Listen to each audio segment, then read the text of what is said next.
তো আগামীকালকে সালামি দিবেন নিজের সন্তানকে।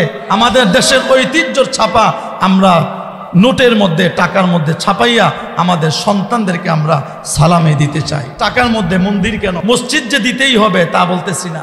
আপনি মসজিদের ছবি সরাইয়া মন্দিরের ছবি সংস্কারের নামে দিছেন।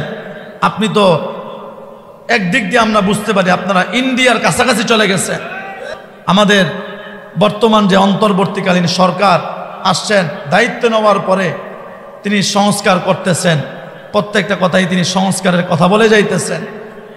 সংস্কারের দোহাই দিয়া সামনে আমরা ঈদ সালামি দিব, তিনি নতুন টাকার সংস্কার করলেন। সবাই দেখছেন হয়তোবা, আগের টাকা থেকে নতুন সংস্কার, নতুন টাকা আনছেন।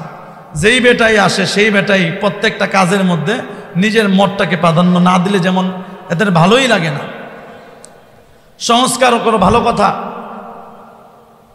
টাকার মধ্যে আগে ছবি ছিল, তুমি ছবি কাইটা দিচ্ছ, বুঝলাম, ঠিক আছে, ছবি রাখা ঠিক না।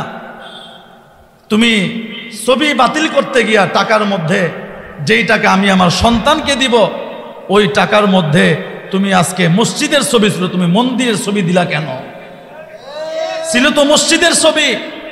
আমি যদি এই মসজিদওয়ালা টাকাটা আমার সন্তানকে দিতাম, আমার বিবিকে দিতাম, তারা মসজিদটা দেখতো, যেটা দেখে, যেটা চোখে দেখে একটা আসর অন্তরের মধ্যে পড়ে।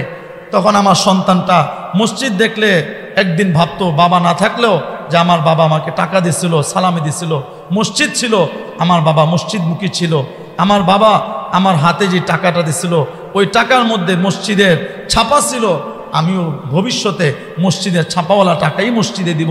সেটা না করে তুমি মসজিদের জায়গায় এক জায়গার মধ্যে বৌদ্ধর মন্দির আর এক জায়গার হিন্দুত্ববাদীর মন্দির ঢুকাই দিছ। এর দ্বারা কি বুঝাইতে চাও?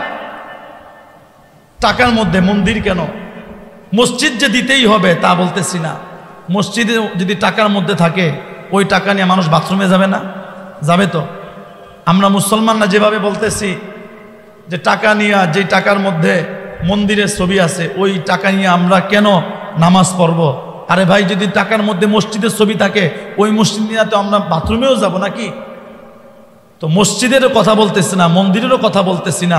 আপনার যদি প্রচ্ছদ দিতেই হয়, আপনার যদি কোনো ছাপা দিতে হয়, বাংলাদেশের ঐতিহ্যের কোনো শেষ নাই। বহু ঐতিহ্য আছে, সংসদ ভবন আছে, গণভবন আছে, তাজমহল আছে, আরও যতগুলো ঐতিহ্য আছে আপনি এগুলো দেন। যেগুলো আপনি 200 টাকার নোটে দিচ্ছেন, 1000 টাকার নোটে দিচ্ছেন, স্মৃতিসৌধ আছে, এগুলো দেন। আপনার এই ছবি দেওয়া লাগবে কেন? আপনি শাপলার ছবি দেন, আপনাকে ইলিশ মাছ দিতে বলি না, আপনাকে ওই দোয়েল পাখির ছবি, প্রাণীর ছবিও দিতে বলি না।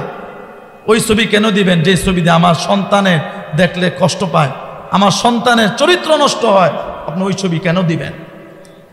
আপনি মসজিদের ছবি সরাইয়া মন্দিরের ছবি সংস্কারের নামে দিছেন। আপনি তো একদিক দিয়ে আমরা বুঝতে পারি আপনারা ইন্ডিয়ার কাছাকাছি চলে গেছেন। কারণ ইন্ডিয়ারা মসজিদ ভেঙ্গে বাবরি যে মন্দির বসাইতেছে, বাবরি মসজিদ ভেঙ্গে তারা মন্দির বসাইতেছে, তারা মসজিদ ভেঙে ফেলতেছে, যেটা মন্দিরের জায়গা ছিল এই কথা বলে তারা মন্দির বসাইতেছে, মসজিদ ভেঙে ফেলতেছে। আপনি তো সংস্কারের নাম দিয়া আপনি মসজিদ সরাইয়া আপনি মন্দির বসাইতেছেন।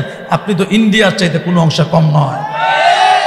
এজন্য আমরা ইন্ডিয়ার পথে চলতে চাই না, আমরা রসুলের পথে চলতে চাই। আমাদের দেশের ঐতিহ্যর ছাপা আমরা নোটের মধ্যে টাকার মধ্যে ছাপাইয়া আমাদের সন্তানদেরকে আমরা সালামে দিতে চাই। কি বলেন, চাই কি চাই না? আল্লাহ তাআলা এই সুবুদ্ধি আমাদের উচ্চ পদস্থ লোক যারা আছেন তাদেরকে দেওয়ার তৌফিক দান। সকলে বলেন আমিন।